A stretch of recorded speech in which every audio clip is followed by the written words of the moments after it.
Dinamalar viewers எல்லாருக்கும் ஒரு hello வணக்கம். இன்னைக்கு நம்ம கூட பேச போறாங்க ராம் சக்கர் இயக்கத்துல ஒரு அழகான தலைப்புல கார்மேனி செல்வம் படம் ஏப்ரல் 3 ரிலீஸ் ஆகுது. இதுல என்ன ஸ்பெஷல் அப்படின்னு பாத்தீங்கன்னா சமுத்திரக்கனி ஜிவிஎம் நடிச்சிருக்காங்க, இன்னும் நிறைய பேர் நடிச்சிருக்காங்க. ஒரு அழகான குடும்ப படத்தோட ஒரு கருத்துள்ள ஒரு கதையா கார் பேக்டிராப்ல நிறைய படங்கள் பார்த்திருப்போம். ஆனா கார்மேனி செல்வம் ஒரு புதுசான ஒரு அன்பை மக்களுக்கு கொடுக்க போது அந்த படத்தோட டீம் கூட இப்ப நம்ம இருக்கோம். வாங்க டீம் எல்லாம் என்ன பேசுறாங்க நம்ம கேட்கலாம். வணக்கம் சார், வாழ்த்துக்கள். இந்த கார்மேனி செல்வத்துல உங்களோட இயக்குனர் பேர் மாறி இருக்கு. எந்த பேர்ல இருந்து எந்த பேருக்கு வந்திருக்கீங்க? அதுக்கு ஏதாவது ஸ்பெஷல் ரீசன் இருக்கா சார்? ஸ்பெஷல் ரீசன் இல்ல. இதுக்கு முன்னாடி என் பேர் கார்த்திக் ரவி. சரி. மற்றபடி அபிஷியல் நேமா கார்த்திக் ரவி தான் இருந்தது. ம். பட் இந்த படத்துல ராம் சக்ரின்னு மாறினதுக்கு ஒரே ஒரு காரணம் என்னன்னா, கார்த்திக் அப்படின்ற பேரு ரொம்ப தமிழ் சினிமால நிறைய கதையில இருக்காங்க. இருக்கக்கூடிய கதாபாத்திரங்களும் சரி, ம், எல்லா துறைகளிலும் இருப்பாங்க. ம், ம். இங்க வெறும் டைரக்ஷன்ல மட்டும் இருக்காங்க, மியூசிக், எடிட்டிங், கேமரா, எந்த துறை எடுத்தாலும் அந்த பேர் இருக்கு. சரி, அதனால ஒரு டிஃப்ரெண்டான பேர் இருக்கலான்றதுனால ராம் சக்ரி அப்படின்ற பேர். ஓகே. இந்த கார்மேனி செல்வமோட ட்ரைலர் பார்த்தேன். இது வந்து என்னால புரிஞ்சுக்க முடிஞ்சது, பணத்தை நோக்கி இருக்கக்கூடிய ஒரு எளிய குடும்பத்துக்கும் ஒரு மிகைப்படுத்தப்பட்ட குடும்பத்துக்குமான ஒரு கதையா நீங்க பண்ணிருக்கீங்கன்னு தோணுது. இந்த தலைப்பு ரொம்ப அழகா இருக்கு. எனக்கு அதுக்கு ஏதாவது சொல்ல முடியுமா சார், என்ன விளக்கம்னு? கார்மேனி அப்படின்றது ஒரு தூய தமிழ் சொல். அது திருப்பாவையில அந்த கார்மேனி செங்கன்ற ஒரு வார்த்தை வருது. ஓகே. நம்ம படம் வந்து கார் அப்படின்ற பேஸ் பண்ணியும் இருக்கு. இருக்கிறதுனால அது வந்து ரொம்ப மேலோட்டமான ஒரு விஷயம். பட் கார்மேனி செல்வம் அப்படின்னும் போது, செல்வம் அப்படின்றது பணம் மட்டும் கிடையாது. மத்த எல்லா செல்வம்ன்றது இப்போ வந்து ஒரு மக்கட்செல்வம், பொருட்செல்வம் அந்த மாதிரி சொல்லும்போது 16 செல்வங்கள் அந்த கதாபாத்திரத்தோட பேர் இல்ல ஆனா. அது கதாபாத்திரத்தோட பேரும் செல்வம் தான். அப்படியா? சரி சரி. பட் படத்தோடைய தீமும் செல்வம் அப்படின்றதையும், இல்லைன்னா பணம், மணி, வெல்த் அப்படின்றத பத்தியும் இருக்கு. சோ அதோட அதர் சைடு ஆஃப் தி ஃபேஸையும் நம்ம காட்டணும்ன்ற ஒரு காரணத்தினால கார்மேனி அப்படின்றது. தமிழ் படங்களோட தலைப்பு ரொம்ப அரிதாகி வரக்கூடிய அந்த கால சூழல்ல கார்மேனி செல்வம் அப்படி படிக்கிறதுக்கே அவ்வளவு அழகா இருக்கு. சோ வாழ்த்துக்கள் சார். தேங்க்யூ. வணக்கம் லட்சுமி பிரியா, எப்படி இருக்கீங்க? நல்லா இருக்கேன், நீங்க எப்படி இருக்கீங்க? ரொம்ப தெளிவான கதைகள்ல நீங்க இருக்கீங்க. தொடர்ச்சியா உங்களோட படங்கள் எல்லாம் பாத்துட்டு இருக்கோம்.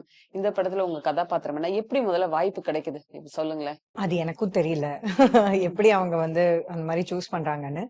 பட் இந்த கதையில வந்து என்னோட பேரு சாந்தி. ம், நான் நினைக்கிறேன் ரொம்ப ஒரு யதார்த்தமா இருக்கிற கேரக்டர்ஸ், ம், ரொம்ப கொஞ்சம் எல்லாருக்கும் தெரிஞ்ச மாதிரி இருக்கணும், ரிலேட்டபிளா இருக்கணுங்கிற கேரக்டர்ஸ் வந்து என்ன தேடி வருதோ அப்படின்னு நான் நினைக்கிறேன். ஓகே. செல்வம் கேரக்டரோட வைஃப் Wife. சாந்தி.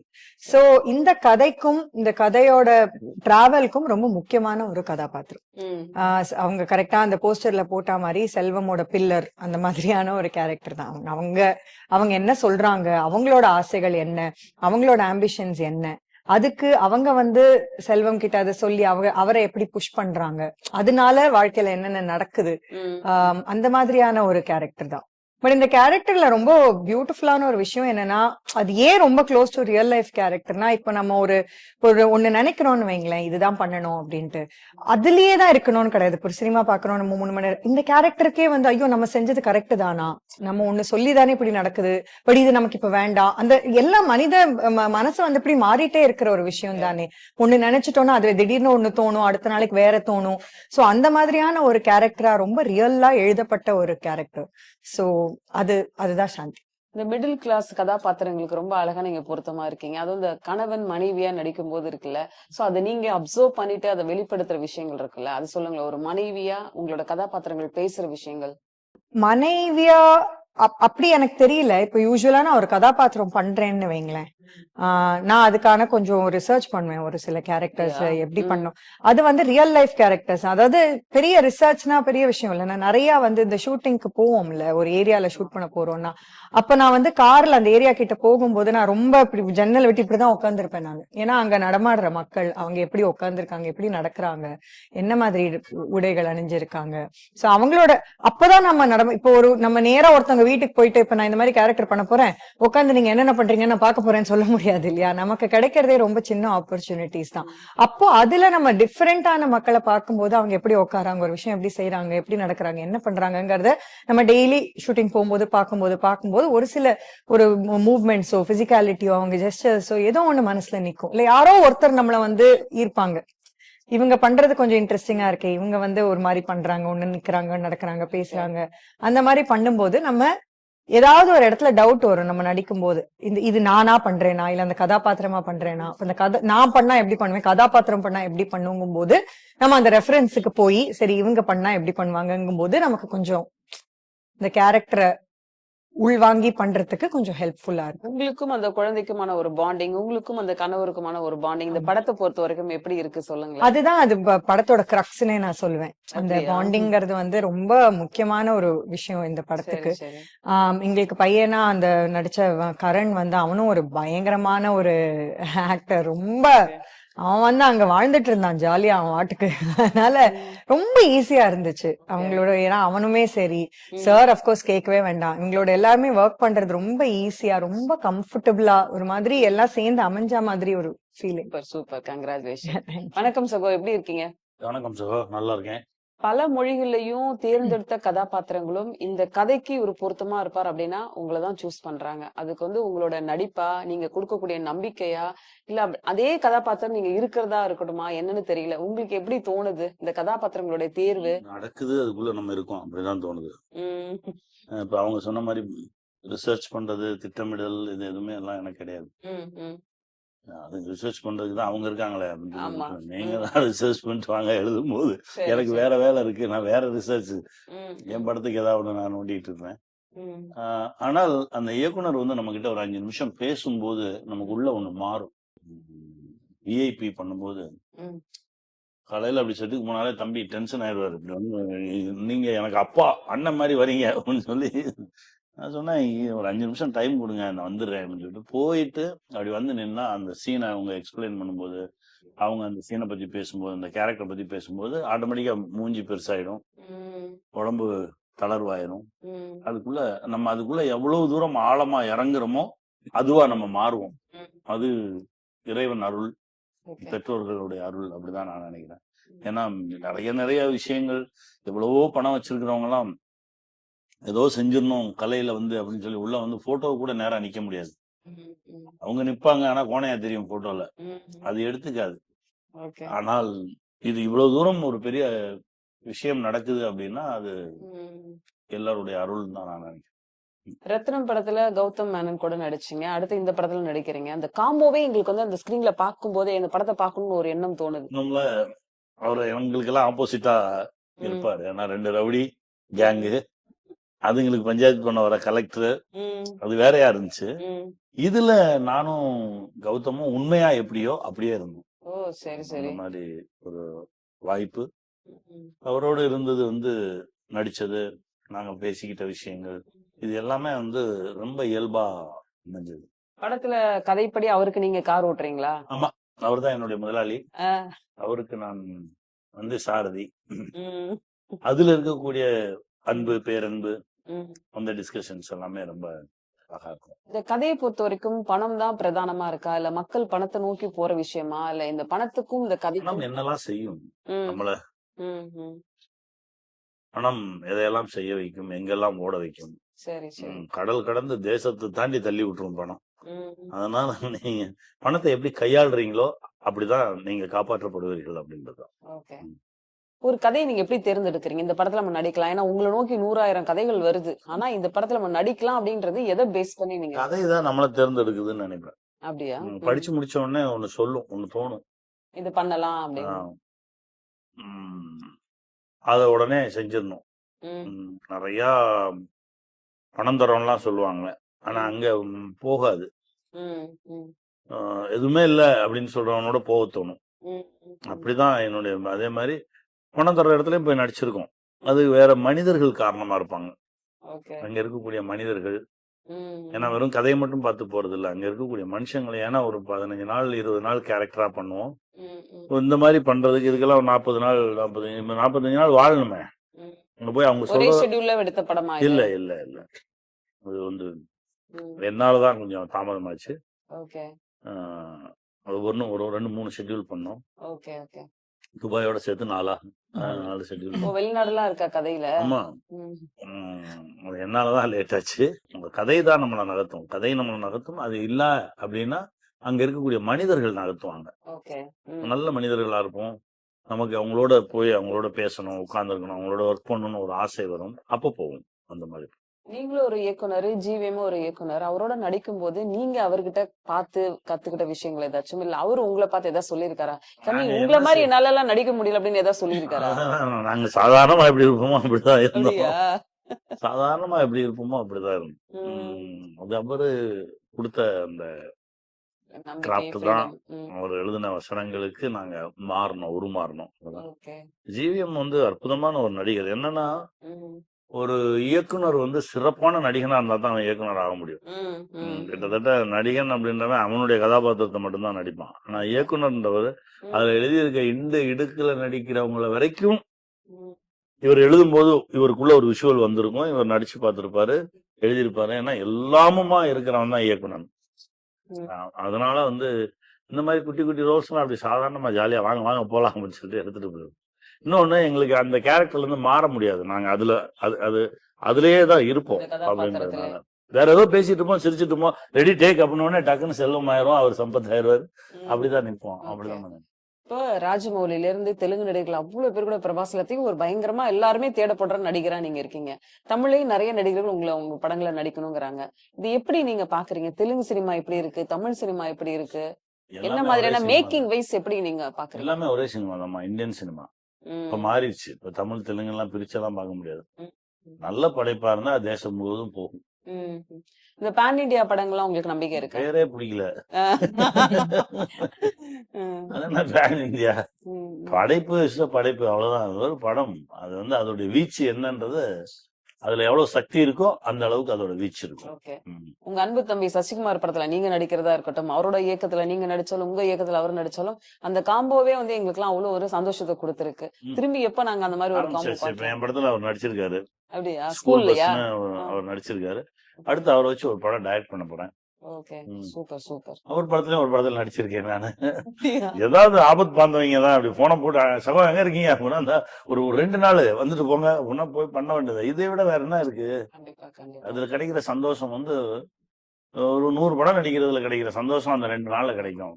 ஒருத்தர் சேர்ந்து உட்கார்ந்து இருக்கும்போது, ஒருத்தர் கையை ஒருத்தர் பிடிச்சிக்கும் போது. சின்ன திரையில இருந்து கிட்டத்தட்ட பாலச்சந்தர் சாரோட ஸ்கூல்ல இருந்து இப்போ வரைக்கும் வந்திருக்கீங்க. சினிமாவை எப்படி பாக்குறீங்க? எவ்வளவு தூரம் மாறி இருக்கு? மக்கள் ரசனை மாறி இருக்குதா? இல்ல எப்படிலாம் நீங்க பாக்குறீங்க சகோ? மக்கள் ரொம்ப சரியா இருக்காங்க.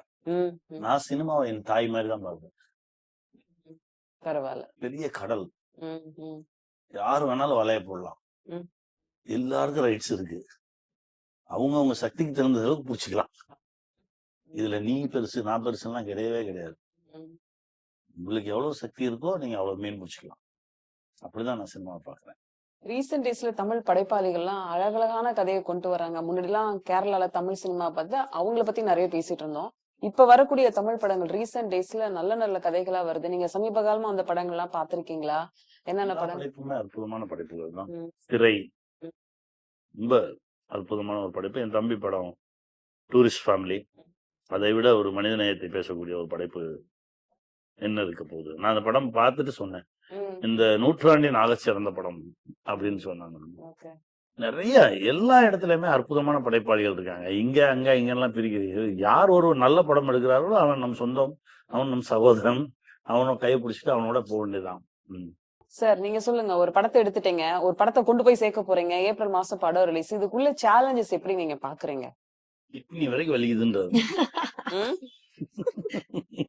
இல்ல இது வந்து சேலஞ்சஸ் வந்து சின்ன படங்களுக்கு என்னன்றது எனக்கு தோணுதுன்னா, ம்.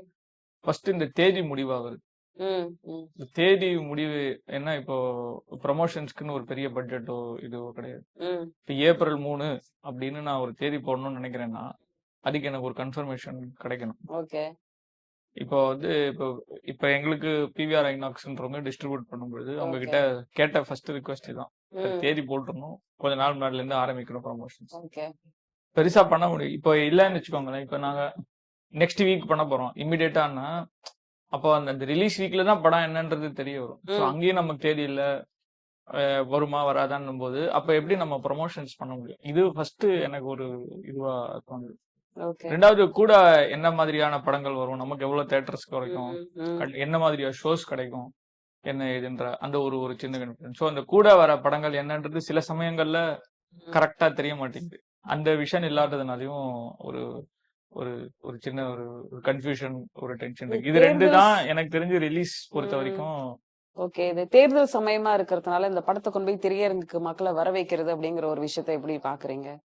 இல்லைங்க, எல்லா மாசமுமே ஏதாவது ஒண்ணு ஒண்ணு ஒண்ணு விஷய இருக்கு. சம்பவங்கள் இருக்குது. இப்போ ஒரு எக்ஸாம்பிளுக்கு சொல்லணும்னா இந்த வருஷத்துலயும் சொல்லலாம். ஜனவரி உங்களுக்கு தெரியும், பெரிய படங்கள்லாம் வர சமயம் இருந்தது. ம். ஓகே, அது முடிஞ்சது. அதுக்கப்புறமா பிப்ரவரி ஆரம்பிக்கும் போதும் அதனால நிறைய படங்கள் வராம இருந்ததுனால சில ம். படங்கள் வந்தது.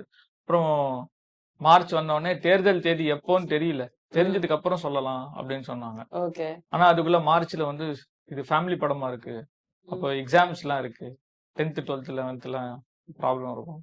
சரி, அப்ப ஏப்ரல் போலாம். அப்ப ஏப்ரல் போனா அப்ப ஏப்ரல்ல தேதி இல்ல. ஒருவேளை ஏப்ரல் 6 தேதி சொல்லிட்டாங்க, தேர்தல் சொன்னா என்ன பண்ண முடியும்?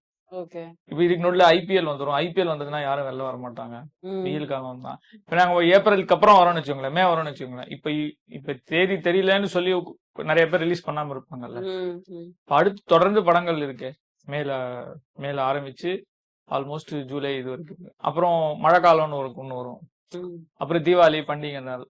எல்லா காலகட்டத்திலுமே ஏதாவது ஒரு சிக்கலோ ஏதோ ஒண்ணு 365 இருக்கும். நாளை பத்தியும் ஒரு கருத்து வச்சிருக்கோம் நம்ம. ஆனா அதே சமயத்துல ம். தலைவர் தம்பி தலைமையில் முடிவெடுத்து வந்து இமிடியேட்டா வெற்றி கண்ட ஆமா. படங்களும் இருக்கு. சடனா ரிலீஸ் பண்ணாங்க அவங்க, எந்த பிளானிங்கே ஆமா. இல்லாம. ம். சோ அதனால வந்து இதுல எதுவுமே நீங்க பிக்ஸ்டா இது மாதிரி பண்ணா இது கரெக்ட் அப்படின்னு ஒரு ரூல் புக்குள்ள போட முடியாத ஒரு ஏரியா தான் ரிலீஸ். இந்த படத்தோட டெக்னீஷியன் எல்லாம் யாரு? மியூசிக், கேமரா இவங்க எல்லாம் பத்தி சொல்லுங்க. இந்த படத்துல இருக்கக்கூடிய மற்ற பிஹைண்ட் த ஸ்கிரீன்ஸ்ல இருக்க டெக்னீஷியன்ஸ் எல்லாருக்குமே மோஸ்ட்லி இது ஃபர்ஸ்ட் படம் தான். கேமராமேன் பேர் வந்து யுவராஜ், ம். அவர் தான் டைரக்டர் ஆஃப் ஃபோட்டோகிராஃபி. மியூசிக் அவருக்கு இது ஃபர்ஸ்ட் படம். மியூசிக் ஆஸ் சர்வீஸ்னு ஒரு கான்செப்ட் கொண்டு வந்திருக்கோம். அப்படியா? அந்த மியூசிக் இயக்குனர் பேர் வந்து ராமானுஜம். ஓகே. பட் அவர் வந்து மியூசிக் லவ் ஸ்டுடியோஸ்னு அவருடைய கம்பெனி பேரை தான் போட்டிருக்காரு. ம். ஒண்ணு. எடிட்டிங் வந்து 2 பேர், ஜெகன் தினேஷ் ஓகே. அப்படின்றாங்க. Art director Shankar. சரி, நீங்க ஒரு டைரக்டர், இது ஐ திங்க் 2வது படம்னு நினைக்கிறேன். ஆமா. 2 பெரிய இயக்குனர்கள் கூட வேலை பாக்குறதுங்கிறது அவ்வளவு ஈஸி கிடையாது. 2 பேரையும் காம்ப்ரமைஸும் பண்ண முடியாது. ஒரு சீன் சொல்லிட்டு இதை மாத்தி சொல்லுங்கன்னு சொல்ல முடியாது. எப்படி ஒர்க் பண்ணீங்க 2 இது பேர்கிட்ட? ஆக்சுவலா இது வந்து ஃபர்ஸ்ட் என்னன்னா 2 டைரக்டரோட ஒர்க் பண்றதுன்றது ஆக்சுவலா நமக்கு ஒரு பிளஸ் அண்ட் கம்ஃபர்டபுள்னு தான் நான் சொல்லணும். ம். ம். இதுல கஷ்டம்னு ஒண்ணு இருக்கிறதுக்கு வாய்ப்பே ஃபர்ஸ்ட் இல்லை. கமிட் பண்ணது ஜிவிஎம் சாரியா சமுத்திரகனி சாரியா? சமுத்திரகனி சார். ஓ, ஓகே. ஃபர்ஸ்ட் சமுத்திரகனி சார் தான். அப்புறம் சமுத்திரகனி சார்ட்ட சொன்னேன், ஜீவம் வந்து நல்லா இருக்கும் கேளுங்கன்னு சொன்னாரு. நம்பர் அமைச்சாரு, பேசினேன், போனேன். ஓகே. கனி சார் தான் நடிக்கிறாரு, நீங்க இந்த மாதிரி நடிக்கிறேன். ம். அவர் ரொம்ப வில்லிங்கா அக்செப்டபிளா ஓகே. ஸ்கிரிப்ட் கேட்டாரு, கண்டிப்பா பண்றேன் அப்படின்னு சொன்னாரு. சூப்பர். இந்த கரெக்ஷன்ஸ் ஏதாச்சும் டயலாக் அப்படிங்கறப்ப இவங்க 2 பேரும் இயக்குனரா தான் இருப்பாங்களா செட்ல, இல்ல ஏதாவது உங்களுக்கு ஹெல்ப் பண்ணுவாங்களா, இல்ல எப்படி கேக்குறேன்? இல்ல, ஹெல்ப் பண்ணுவாங்க. பட் ஆனா அவங்க ஒரு டைரக்டருக்கு தேவையானது என்னன்னா, ஒரு ஆக்டர்ஸ் கிட்ட இருந்து ஃபர்ஸ்ட் வந்து செட்டுக்கு ப்ரிப்பேர்டா வரணும், டைம்க்கு வரணும். இது 2 விஷயம் நீங்க கிடைச்சிச்சுன்னா இதை விட ஒரு பெரிய பிளெஸிங் எதுவுமே கிடையாது. ஓகே. ப்ரிப்பேர்டா வராங்க, டைம்க்கு வராங்கன்றதை தாண்டி வேற எதுவுமே நீங்க எதிர்பார்க்க முடியாது. ம். 3வது அவங்களோட இயக்குனரா இருக்கக்கூடிய அந்த இன்டெலிஜென்ஸ் ம். அது நடிகரா இருக்கக்கூடிய இதுல தானா வெளியே வந்துடும். ஓகே. ம். நீங்க நினைக்கிறீங்க டைரக்டரா வந்து என்கிட்ட இன்ஃப்ளூயன்ஸ் பண்ணுவாங்கன்னு நினைக்கிறீங்க. ம். அது இல்ல, அவங்களுக்கு அந்த எனக்கான சில ஸ்பேஸ் பேர் பதட்டம் சூழ்நிலையை ஆவாங்க செட்ல. கொடுத்துட்டாங்க. எப்படி அந்த இயக்குனர்கிட்ட போய் சொல்றது, இந்த டயலாக் எப்படி போய் சொல்றது, இந்த சீன் வந்து இது அதுதான் சொல்றேன், அப்படின்னு நம்ம சொல்றதுக்குலாம் இங்க ஒண்ணுமே இல்ல. நம்ம ஓ. எழுதிட்டோம், அவங்க ப்ரிப்பேர்டா இருக்காங்க, வந்துட்டாங்க. நீங்க கேமரா வச்சீங்கன்னா அவங்க பெர்ஃபார்ம் பண்ணி அப்படியே ஸ்கிரிப்ட் முடிச்சிருவாங்க. பேப்பர் எல்லாருக்கும் கொடுத்துட்டீங்களா? எல்லாருக்கும் கொடுத்தாச்சு. So okay. அவங்க பெர்ஃபார்ம் பண்ணி சூப்பர். முடிச்சிருவாங்க. சோ நம்மளுடைய அதான் அவங்களோட இன்டெலிஜென்ஸ் டைரக்ஷன்ன்றது கண்டிப்பா ஆக்டிங்ல வந்து தெரிஞ்சிடும். சார், ஒரு இந்த மாதிரி ஒரு கான்பிடென்ட்டா இருக்கிற டைரக்டருங்க வேற, புது படமே இயக்குன டைரக்டருங்க வேற. சோ இவங்களை எப்படி நீங்க ஹேண்டில் பண்ணுவீங்க சார்? 2-3 படங்கள் பண்ணிட்டு கதை சொல்றது. எழுதிட்டீங்களான்னு கேட்பேன். ம். ம். எழுதிட்டாங்க, அது புக் ஆயிடுச்சு அப்படின்னா அவங்க மேல முதல்ல பெரிய மரியாதை வந்துடும் எனக்கு. ம். ம். அதற்கு பிறகு அதை படிப்போம், அது நம்ம அலைவரிசையில இருக்கா ம். அப்படின்னு பார்ப்போம். நம்ம அலைவரிசையில இருந்தா பண்ணுவோம், அப்படி இல்லைன்னா இது நல்லா இருக்கு, பட் என்னால இதை பண்ண முடியாது, ம். நீங்க வேற யாராச்சும் பண்ணிக்கங்கன்னு சொல்லி சொல்லிடுவீங்க, டைரக்டா சொல்லிடுவீங்க. ஓகே. சமீப கால வந்த இயக்குனர்கள யாருடைய படத்துலயாவது புதுமுகமா இருந்தாலும் நம்ம நடிக்கணும் அப்படின்னு நினைச்ச இயக்குனர் யாராவது இருக்காங்களா? அப்படியெல்லாம் நான் நினைக்கல. நல்லா பண்றாங்க, ஒரு நல்ல கதை கொண்டு வராங்க, அவங்களோட படைப்புகளே நல்லா இருக்குது அப்படின்னு சொன்ன மாதிரி நீங்க ஆசைப்பட்ட இயக்குனர்கள் யாராவது? எனக்கு அபிஷேனை ரொம்ப பிடிச்சிருந்தது, ம். Tourist tourist family family director. Director. ஏன்னா நம்ம பேசுற ஆசைப்படுற விஷயத்தெல்லாம் அவர் பேசியிருந்தாரு அப்படின்றது பிடிச்சிருந்தது. அதான் சொன்னேன், நான் அந்த மேடையில வச்சே தான் சொன்னேன், பாக்குறதுக்கு அவ்வளவு அழகா இருக்க, லட்சணமா இருக்க, நீயே எழுதி எழுதி நடி அப்படின்னேன். அப்புறம் இந்த வித் லவ் பிரீமியர் Assistant போகும்போது, வச்சு. அண்ணே நீ சொன்னதெல்லாம் நடந்துருச்சுண்ணே அப்படின்னு சொல்லி கை கட்டி பிடிச்சான்.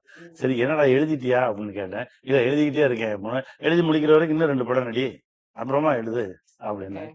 அது அந்த அவன் ரொம்ப அபிஷன் எனக்கு ரொம்ப பிடிச்சிருக்கு. காலகாலமா சினிமால இருந்து அரசியல் வந்துகிட்டே இருக்காங்க. இது உங்களுடைய கருத்துக்கள், நிலைப்பாடுகள் எது வேணா இருக்கலாம். லைக் எம்ஜிஆர், சிவாஜி, அந்த மாதிரி நிறைய பேர் இருக்காங்க. ஜெயலலிதா, கலைஞர்ல இருந்து எல்லாரும் சினிமால இருந்து தான் வந்துட்டு இருக்காங்க. சரத்குமார், விஜய், கேப்டன்ல இருந்து எல்லாருமே. உங்களுடைய கருத்து நிலைப்பாடு என்ன? அந்த யார் மாதிரி. வேணாலும் வரலாம், ம், யார் வேணாலும் வரலாம்.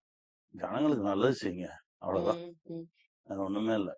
ஏன்னா எல்லாமே என்னன்னே தெரியாம ஜனங்க கண்ணை கட்டி காட்டுல விட்ட மாதிரி தெரியுறாங்க. பாவம், ம், ம். ஏதாவது ஒரு வெளிச்சம் தெரிஞ்சிடாதா அப்படின்னு.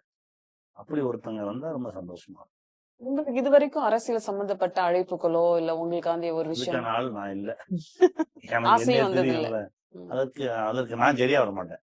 சரியா வரமாட்டீங்க. இப்போ சமீப காலமா ஒரு பேச்சு வந்துட்டு இருக்கு, நீங்க முதலமைச்சர் ஸ்டாலின் அவர்களுடைய பயோபிக் எடுக்க போறீங்க அப்படின்னு. இது ரொம்ப அது எந்த நாளா முயற்சியில இது இருக்குது? ரொம்ப நாளா ஒர்க் பண்ணிட்டு தான் இருக்கோம். ஆல்மோஸ்ட் ஒரு 4 வருஷமா ஓ, ஒர்க் 4 பண்ணிட்டு வருஷமா ஒர்க் இருக்கோம். பண்றீங்களா? ஆனா இப்பதான் செய்திகள் அதிகமா செய்தி வருது. அப்பவும் ஒரு வாட்டி வந்துச்சு, அப்ப உங்க காதுக்கு வரலன்னு நினைக்கிறேன். 4 வருஷம் முன்னாடியே வந்துச்சு. ம். அத திரும்ப இப்ப யாரோ தூசி தட்டி எடுத்து வச்சிருக்காங்க. இருக்காங்க. அப்பவே அது எல்லாமே பண்ணோம், நிறைய ரிசர்ச் பண்ணோம், எடுத்தோம். எப்ப ஷூட்டிங் ஸ்டார்ட் பண்றீங்க? அது இன்னும் அது முழு வடிவத்துக்கு வரல. ஏன்னா ரொம்ப பெரிய கதையா இருக்கிறதுனால அது ஒரு முழு வடிவத்துக்கு வந்தோடனே ஒரு 2 பகுதியா பண்ணலாம்னு சொல்லி பேசணும். அது முழு வடிவமாயி அது எல்லாருக்கும், நம் குழு எல்லாருக்கும் ஒரு திருப்திகரமா வந்துருச்சு அப்படின்னா ம். அது நீதான் அந்த கேரக்டர்ல நீங்க நடிக்க போறீங்களா? தெரியல. அப்படியா? எல்லாம் செய்தி நீங்க தான் நடிக்க போறீங்க அந்த கேரக்டர்னு தெரியல, சொல்லுங்க. நானும் கொஞ்சம் அந்த உயரமா இருக்கிறதுனால அப்படி ஏதோ போட்டிருக்காங்க. பட் எல்லாமே கடைசி நேரம் மாறுதலுக்கு உட்பட்டது தானே. ஓகே. அதனால அந்த படைப்புல நம்ம இருக்கணும் அப்படின்றது ம். அது நம்ம கையில இல்ல. அது எல்லாமே மாறுதலுக்கு உட்பட்டது. அது ஒரு நல்ல ஒரு படைப்பா இருக்கும். இப்ப வரக்கூடிய படைப்பாளிகளுக்கோ இல்ல மக்களுக்கோ நீங்க சொல்லணும், ஒரு பாயிண்டாவது சொல்லணும் அப்படின்னா என்ன கருத்து சொல்லணும்னு நினைப்பீங்க? ஒண்ணுமே சொல்ல, எல்லாரும் அறிவாளிகள், எல்லாரும் புத்திசாலிகள், ம், ம், எல்லாரும் சூப்பரா இருக்காங்க. ம், ம். நல்ல சினிமாவை ஆதரிங்க. ஒரு படைப்பு நல்ல படைப்பா இருக்கு அப்படின்னா உங்களுடைய பார்வை முதல்ல அந்த படைப்பு மேல விழட்டும். ம். அப்படி விழுந்தால் மட்டும்தான் அந்த படைப்பாளி இன்னும் அது மாதிரி ஒரு 4 படைப்பை கொண்டு வரும். ஓகே. நல்லா இருக்காம அப்படின்னு சொல்லிட்டு இருந்தா திரும்பி பார்க்கும்போது தியேட்டர்ல இருக்காது படம். அந்த ம். முதல் 3 நாட்களுக்குள்ளேயே அந்த படைப்பு மேல உங்க பார்வை விழட்டும். அது இப்ப விழ ஆரம்பிச்சிருச்சு. ஓகே. சிறையா இருக்கட்டும், ம். குட்டி குட்டி படங்கள், இப்ப என் தம்பி கென் பண்ண யூத். யூத்தா இருக்கட்டும், எல்லாமே அந்த அந்த பார்வை விழுது. தாய்க்கிழவி வெற்றியெல்லாம் அவ்வளவு மகிழ்ச்சியை கொடுத்த ஒரு விஷயம். என்னன்னா எளிமையான படைப்புகள் இறங்கி அடிக்குதுன்றது ரொம்ப சந்தோஷமா இருக்கு. சூப்பர். அந்த மாதிரி கார்மேனி செல்வத்தையும் ரொம்ப மக்கள் சீக்கிரமா கொண்டுட்டு போகணும், உங்களுடைய கொண்டாடணும். பார்வை விழணும், இது கொண்டாடணும். ஒவ்வொரு தலைப்பும் பார்க்கும்போது ஐயோ இந்த படம் ஏதாவது சொல்லியிருக்குமோ அப்படின்னு தோணும். ஆனா உண்மையா கார்மேனி செல்வம் ஒரு பெரிய சக்சஸ் கொடுக்கணும் அப்படின்றது எங்களோட விஷஸ் கூட. மீண்டும் பெரிய வெற்றியில சந்திப்போம். தேங்க்யூ, நன்றி. தேங்க்யூ நன்றி, வெரி மச். நன்றி.